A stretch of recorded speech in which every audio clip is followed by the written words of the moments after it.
আসসালামু আলাইকুম। আশা করি সবাই ভালো আছেন, সুস্থ আছেন। আমি রমজান, আপনারা দেখছেন রমজান ওয়াইটি ওয়াচ।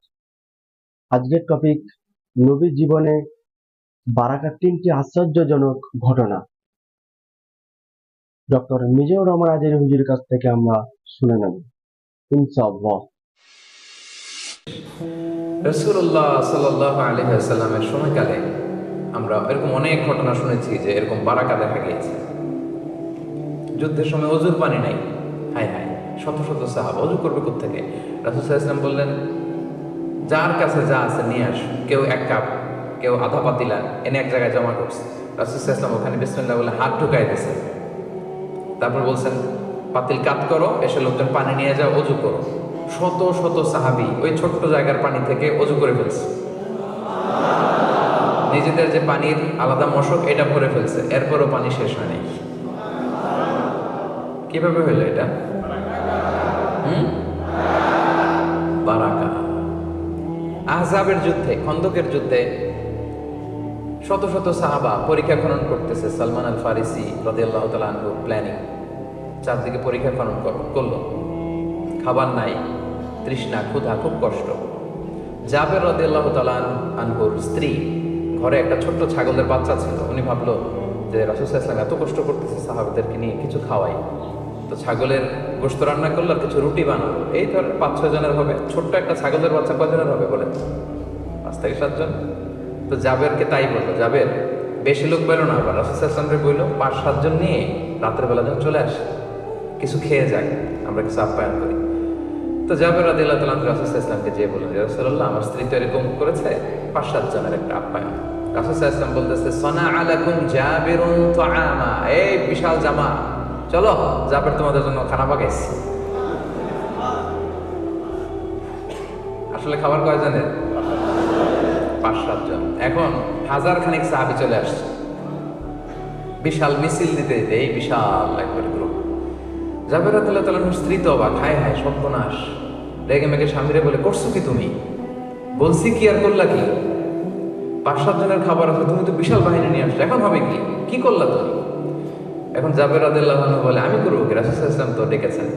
রাসূল সাল্লাল্লাহু আলাইহি ওয়াসাল্লাম এটা বুঝতে পারলেন, বললেন, জাবের টেনশন করো না, খাবার কোন পাতিলে দেখি?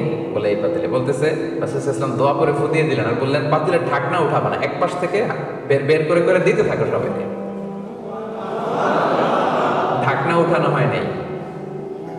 বিসমিল্লাহ বলে এক পাশ থেকে একটু রুটি একটু গোশত সবাইকে দিতে দিতে দিতে দিতে শত শত সাহাবা সবাই পেট ভরে খাওয়ার পরেও জাবের রাদিয়াল্লাহু তাআলা আনহু পাতিল উঠায় দেখে ভিতরে আগের মতোই রুটি আর গোশত রয়ে গিয়েছে। কিভাবে হইল? কথা বলে না। বারাকা।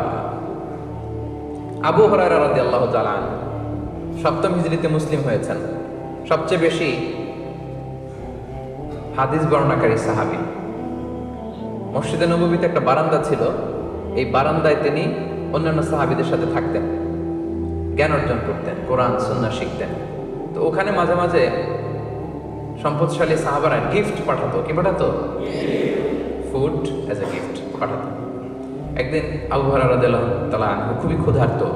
ইন দ্য মিড টাইম এক সাহাবী এক পেয়ালা দুধ নিয়ে আসলেন, এনে বললেন, আবু হুরায়রা, এটা আহলে সুফফাদের জন্য দিলাম, নাও। পেয়ালাটা নিয়ে মহা খুশি, খাবে, কিন্তু মনে পড়লো রাসূল সাল্লাল্লাহু আলাইহি ওয়াসাল্লামের অর্ডার ছাড়া তো খাওয়া যাবে না। এই পেয়ালাটা নিয়ে রাসূল সাল্লাল্লাহু আলাইহি ওয়াসাল্লামের কাছে গেলেন যে, রাসূলুল্লাহ, এক পেয়ালা দুধ এসেছে, তো এটা কে খাবে, কিভাবে কি হবে? রাসূল সাল্লাল্লাহু আলাইহি ওয়াসাল্লাম বললেন, যাও আসহাবে সুফফা সবাইকে ডেকে নিয়ে আসো। সবাই, কোনো বর্ণনায় 70, কোনো বর্ণনায় 100, তারও বেশি, শতখানিক সাহাবা সবাই আসলো, লাইন ধরে এরকম দাঁড়ালো। তো রাসূলুল্লাহ সাল্লাল্লাহু আলাইহি ওয়াসাল্লাম আবু হুরায়রাকে বললেন, ঠিক আছে, লাইন ধরে গোল হয়ে দাঁড়াইছে, দাও, এদিক থেকে দাও। তো দিতে দিতে সবাই একটু একটু করে খাচ্ছে, খেয়ে দিকে আসতেছে।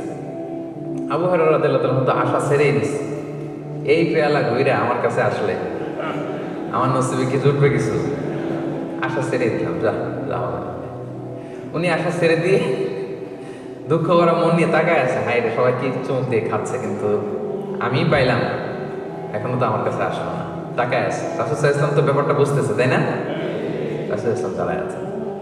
এখন খেতে খেতে আবু হুরায়রা তো অবাক, কিরে সবাই খায় সবাই খায় সবাই খায় সবাই খায়, খেতে খেতে খেতে খেতে খেতে খেতে অবাক হতে হতে হতে হতে সব শেষে আবু হুরায়রা রাদিয়াল্লাহু তাআলা আনহুর কাছ পর্যন্ত পেয়ালা চলে আসছে,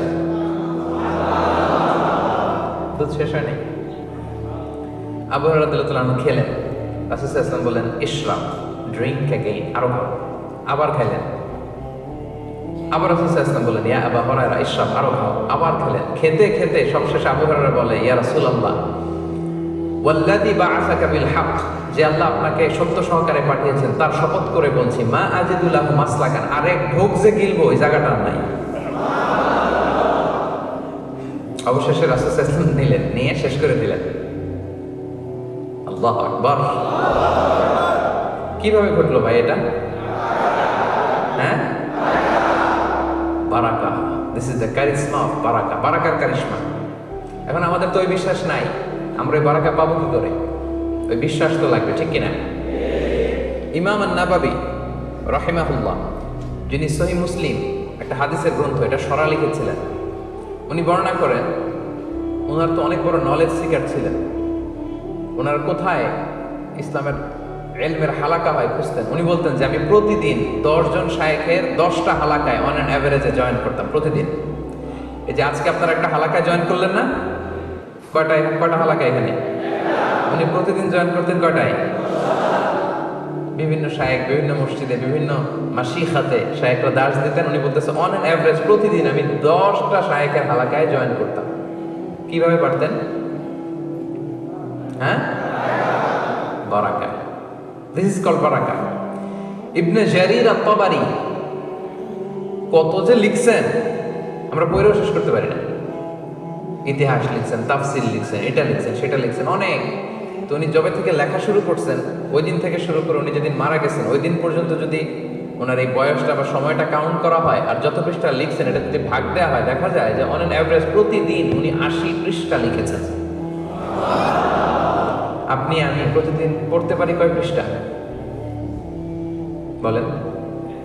যেদিন ধরেন আপনি খুব বেশি পড়ছেন, আজকে খুব একটা পড়ছে, একটা বইয়ের অনেকটুকু করে ফেলছে, ওই দিন কত হইতে পারে, কত পেজ হতে পারে?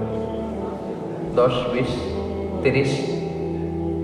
আমরা 30 পেজ পড়তে পারি না। উনি প্রতিদিন অন অ্যান অ্যাভারেজে লিখতেন কত পৃষ্ঠা? কিভাবে? ক্লিয়ার না? বারাকা কি এটা বুঝতে এখানে আর কারো কোনো সমস্যা আছে? আশা করি ভিডিওটি ভালো লেগেছে। ভালো লেগে থাকলে সাবস্ক্রাইব করে পাশে থাকবেন। আসসালামু আলাইকুম।